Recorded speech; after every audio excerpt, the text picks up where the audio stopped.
High.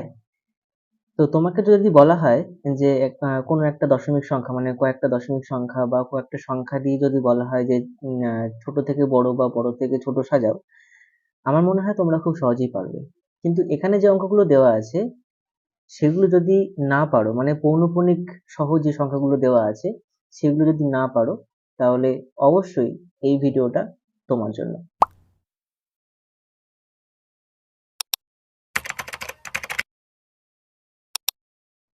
তো এখানে দেখে নাও ফার্স্টে কি আছে। ফার্স্টে বলি যে পৌনঃপুনিক কি, অর্থাৎ মনে করো কোনো সংখ্যার মাথায় যদি এরকম একটা ডট মতো থাকে, তাহলে প্রথমটায় কি আছে, প্রথমটায় আছে হচ্ছে 0.3 পৌনঃপুনিক। এই জিনিসটাকে বলা হয় পৌনঃপুনিক, অর্থাৎ কোনো সংখ্যার মাথায় যদি একটা ডট মতো থাকে তাহলে সেটাকে হচ্ছে বলা হয় পৌনঃপুনিক। এবং এর মানেটা কি, এর মানেটা হচ্ছে সেই জিনিসটা বারবার রিপিট হবে। মানে হচ্ছে 0.3333 এরকম এরকম করে পরপর পরপর যাবে। তো এটাই যদি দেখো কমা দিয়ে লেখা আছে যে 0.16 পৌনঃপুনিক, তাহলে 0.16 তার মাথায় পৌনঃপুনিক, মানে শুধুমাত্র ছয়ের মাথায় এখানে ডট আছে। অর্থাৎ এটাকে আমরা লিখতে পারি হচ্ছে 0.1টাকে কিন্তু আর বারবার রিপিট হবে না, একবারই হবে। আর যেহেতু ছয়ের মাথায় পৌনঃপুনিক আছে, তাই জন্য আমরা লিখতে পারি এখানে 666 এরকম ডট ডট ডট ডট। পরেরটা কি আছে, পরেরটা আছে 0.1 পৌনঃপুনিক, তার মানে হচ্ছে 0.1111 ডট ডট ডট ডট। তো একটু ভালো করে খেয়াল করলে দেখা যাবে এখানে বলেছে ঊর্ধ্বক্রমে সাজাও, মানে হচ্ছে ক্রমে ঊর্ধ্ব, অর্থাৎ ছোট থেকে বড় সাজাতে হবে। তো ছোট থেকে যদি বড় সাজাতে হয় সবসময় দেখতে হবে আগে পয়েন্টের আগে কি আছে। তো এখানে দেখো তিনটের ক্ষেত্রেই পয়েন্টের আগে দেখো সবকটায় জিরো আছে, তার মানে সেটা আর আমরা ধরবো না। ঠিক আছে, এবার আমরা ধরবো হচ্ছে পয়েন্টের পর থেকে। পয়েন্টের পরে দেখো এখানটায় আছে 0.3, এখানটায় আছে 0.3 প্রথমটার ক্ষেত্রে, পরেরটা আছে হচ্ছে 0.1, আর তারপরেরটার ক্ষেত্রেও কিন্তু আছে 0.1। তার মানে সব থেকে বড় কিন্তু আমরা পেয়ে গেলাম এখানে আপাতত ভাবে। সব থেকে বড় একটাই পেয়েছি, সেটা হচ্ছে 0.3, হচ্ছে সে সব থেকে বড়। তো এখানে 0.3টা হচ্ছে যদি সব থেকে বড় হয়, বলেছে যে ঊর্ধ্বক্রমে অর্থাৎ ছোট থেকে বড় সাজাতে, তাহলে আমরা 0.3টা সবার লাস্টে লিখবো। ঠিক আছে, আর তারপরে হবে হচ্ছে এই রকম সাইন, এটা হচ্ছে লেস দ্যান সাইন, মানে যেহেতু সব থেকে বড় তার মানে সব থেকে বড় হচ্ছে লাস্টে থাকবে। আচ্ছা, এবার কথা হচ্ছে যে সেকেন্ডটা আছে 0.1, আর থার্ডেরটাও আছে হচ্ছে এই যে 0.1, থার্ডেরটাও হচ্ছে 0.1 আছে।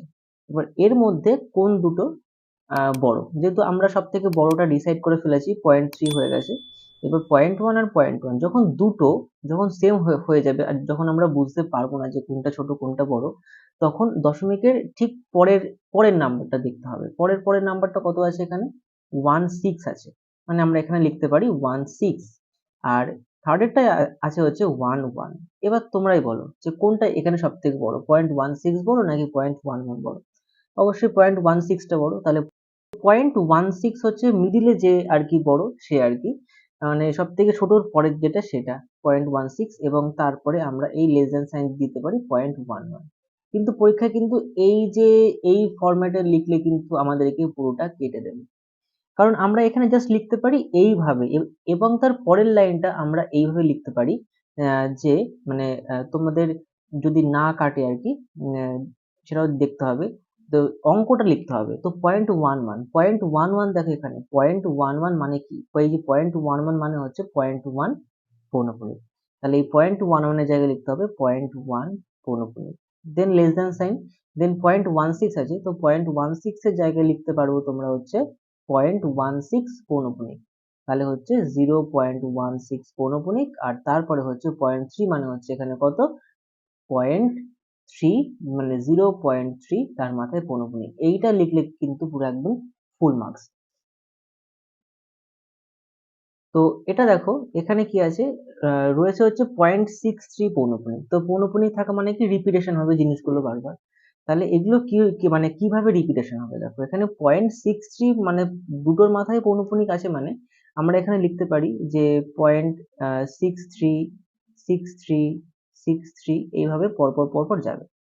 ঠিক আছে, আর এই যে 5/6 যখন কোনো ভগ্নাংশ থাকবে, সেটা তোমার যদি ভাগ করার মতো হয়, ভাগ করার মতো না, যখন কোনো আর কি ভগ্নাংশ থাকবে সেই সংখ্যাটিকে মানে সেই ভগ্নাংশটিকে আমরা ভাগ করবো, ভাগ করে আমরা দশমিকের যে সংখ্যাটা সেটা আর কি দেখে নেব। তো এখানে 5/6 আছে, তো 5/6টাকে যদি আমরা মানে ভাগ করি তাহলে এখানে কত হবে, এখানে দশমিক দিয়ে শূন্য হবে, 6×8 = 48 হবে, 48, 2 হবে দশমিকের জন্য আবার শূন্য, আচ্ছা 3×6 = 18, 2 নামবে আবার 0, আবার 3×6 = 18, তার মানে এটা বোঝাই যাচ্ছে যে এটা মিলবে না, তার মানে এটা কত হচ্ছে, এটা হচ্ছে 0.8333। ঠিক আছে, এটাকেও কিন্তু তোমরা ওই পৌনঃপুনিকে লিখতে পারো, বাট এটা পৌনঃপুনিক লেখার দরকার নেই, কারণ পৌনঃপুনিক থেকেই তো আমরা আবার জেনারেল ফর্মে লিখছি। তো 0.8333 এরকম পরপর হবে। আর তো আর একটা আছে এখানে হচ্ছে 3/4, 3/4টাকেও আমরা এখানে ভাগ করব। তো এখানে পয়েন্ট আছে 4 × 7 = 28, 2 পয়েন্টের জন্য একটা শূন্য, আর এখানে 4×5 = 20। এটা কিন্তু মিলে গেল, এখানে সিম্পল কত হচ্ছে যে 0.75, তিনটে কিন্তু আমরা ভাগ করে পেয়ে গেলাম। এবার আমরা দেখব যে ঊর্ধ্বক্রমে মানে সব থেকে ছোট থেকে সব থেকে বড় এভাবে পরপর আর কি আসবে।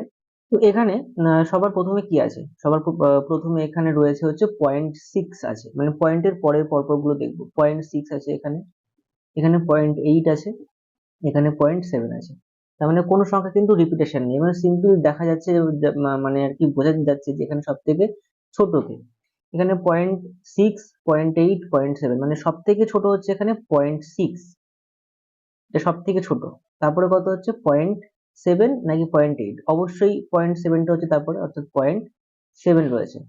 তারপরে কত আছে 0.8 আছে, এটা কিন্তু লিখলেই হবে না, এবার তোমাকে ডিটেলে লিখতে হবে। 0.6 কি ছিল, না 0.6 ছিল না, ছিল হচ্ছে 0.636363 dot dot dot less than, তারপরে 0.7 কি ছিল, না একদমই না, 0.75 ছিল, আর তারপরে 0.8 ছিল না, ছিল হচ্ছে 0.8333 ডট ডট ডট।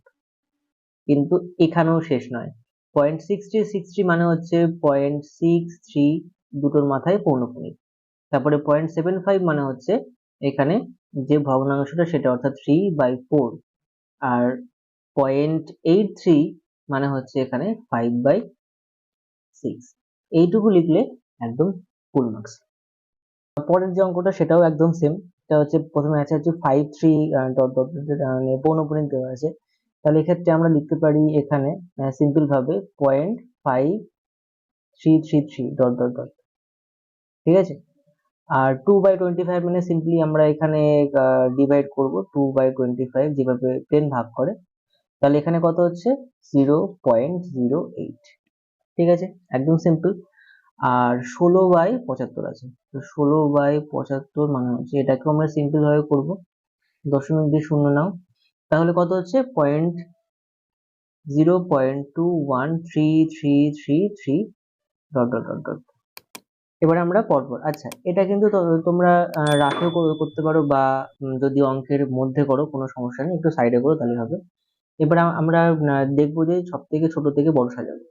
তো ফার্স্টে আছে হচ্ছে 0.5, পয়েন্টের পরে 5 রয়েছে, তারপর এখানে পয়েন্টের পরে 0 আছে, আর এখানে পয়েন্টের পরে 2 আছে। সব থেকে ছোট কোনটা, সব থেকে ছোট এখানে হচ্ছে পয়েন্টের পরে হচ্ছে 0 আছে, তো এখানে হচ্ছে 0.08টাকে লিখে দিলাম, সব থেকে ছোট এটা। তারপরে বড়কে পয়েন্টের পরে 5 আছে এখানে, আর তারপরে হচ্ছে পয়েন্টের পরে 2 আছে, তার মানে 2 আর 5 এর মধ্যে কে সব থেকে বড়, মানে 5 হচ্ছে 0.5 সব থেকে বড়, তার মানে তার থেকে যে একটু বড় সেটা হচ্ছে পয়েন্ট, হচ্ছে সব থেকে ছোট, তারপরে 0.2, তারপরে হচ্ছে 0.5, বাট এইভাবে তো লেখা যাবে না, লিখতে হবে কি, এই যে 0.08 আছে এটাকে 0.08ই থাক এখানে, দেন এখানে 0.2 আছে, 0.21টাকে 0.2 আর এটাকে লিখতে পারি হচ্ছে 0.213333। আচ্ছা লেস দেন, তারপরে হচ্ছে 0.5, মানে 0.5 মানে হচ্ছে 0.53333। এবার কোয়েশ্চেনটা লিখতে হবে, 0.08 মানে হচ্ছে 2/25, তারপরে হচ্ছে 2133 মানে হচ্ছে 16/75, আর তারপরে হচ্ছে 0.53, একদম সোজা, বেশি কিছু কঠিন না। লাস্ট একটাই আছে 0.916 পৌনঃপুনিক আছে, তার মানে লেখা যায় 0.9166666 পরপর। ঠিক আছে, দেন এটা 1/121 আছে, এটাকে আবার সে ডিভিশন করতে হবে, তো ডিভিশন করে কত আসবে 1/121। দেখা যাক কত হয়। মাঝখানে 1 পয়েন্ট দিয়ে 0 হচ্ছে না, তারপরে 0 দিয়ে 0, আবার 0 দিয়ে কিন্তু 0। আচ্ছা, আমরা এর পর থেকে আর কিন্তু নিচ্ছি না, তার একটাই কারণ যে আমাদের বেশি ঘর কিন্তু লাগবে না, দশমিকের পরে জোর 2 থেকে 3টে এতক্ষণ তো দেখে আসলে। তো আমরা এর পরে আর শূন্য নিয়ে করছি না, কারণ একটা টাইমের ব্যাপার আছে। তোমরাও ঠিক তাই করবে, সবগুলো করার দরকার নেই, মানে পুরো ভাগটা আর কি করার দরকার নেই। তো এখানে কি হচ্ছে 1/121, এর মানে হচ্ছে 0.0082। তো 0.0082। ওকে, আর এখানে 3/44 আছে, এটাকেও তো করতে হবে। তো 3/44 সিম্পলি করো, এখানে 3 দিয়ে দশমিক দিয়ে শূন্য কম হচ্ছে, তার জন্য আর একটা শূন্য দিয়ে এখানে 44 হবে। আমাদের আর বেশি করার দরকার নেই, কারণ আমরা একটা সংখ্যা পেয়ে গেছি, সেটা হচ্ছে 0.0681। ঠিক আছে, তো এটা এটুকুনি পেলেই আমাদের হবে। এখানে পয়েন্ট আমরা লিখতে পারি 0.0681। এবার আমরা, ও সরি, একটা জিরো মিসিং আছে। হুম, আচ্ছা, এবার আমরা কি করব, এবার আমরা দেখবো সেই একই রকম প্রসেস, যে পয়েন্টের আগে কত আছে, পয়েন্টের আগে সবগুলো শূন্য আছে, অর্থাৎ অত ভাবার কিছু নেই। এবার দেখতে হবে পয়েন্টের পরে কি আছে। আচ্ছা দেখে নিই, পয়েন্টের পরে এখানে আছে হচ্ছে 9, এখানে আছে হচ্ছে 0, আর এখানেও আছে হচ্ছে 0। তাহলে সব থেকে বড় হচ্ছে এখানে 0.91। পরে লিখছে এগুলো 0.916666, এটা সব থেকে বড়। ঠিক আছে, দেন এখানে 0.0 আর এখানেও 0.0, যখন দুটো সেম হয়ে যাবে তখন পয়েন্টের পরে, মানে যে ঘরটা দেখলাম তার পরের ঘরটা আবার নিতে হবে। তাহলে 0.00 এখানে আছে, আর এখানে 0.06। অবশ্যই কোনটা বড়, অবশ্যই 0.06টা বড়। তাহলে 0.06টা হবে হচ্ছে এখানে মাঝের নাম্বারটা, আর সব থেকে ছোট হচ্ছে এখানে 0.0082। এবার এটা লিখলে তো হবে না, এটা এবার মানে কোয়েশ্চেনটা লিখতে হবে। তো কোয়েশ্চেনটা এখানে কি আছে, 0.0082 মানে হচ্ছে 1/121, আর 0.008681 মানে হচ্ছে 3/44, আর হচ্ছে 0.9166 মানে হচ্ছে 0.916 পৌনঃপুনিক। একদম পারফেক্ট। ঠিক আছে, এখান থেকে এটুকুনি, একটু আগে যেটা বললাম যে রাফে করো না, জাস্ট অঙ্কের জাস্ট একটু ডান দিকে করো, রাফে করার দরকার নেই, এটা হচ্ছে অঙ্কের মধ্যে। ব্যাস, এই হচ্ছে আমাদের অঙ্ক। দেখি, আমরা এই চারটে নিয়ে আজকে শুরু করেছিলাম। ঠিক আছে, তো আশা করি বোঝাতে পেরেছি, মানে যতক্ষণ তোমরা আর কি দেখলে। তো ভিডিওটি ভালো লেগে থাকলে অবশ্যই একটা লাইক করে দিও, চ্যানেলে যদি নতুন হয়ে থাকো অবশ্যই সাবস্ক্রাইব করতে একদমই ভুলো না। তো দেখা হচ্ছে পরের ভিডিওতে, গুড বাই।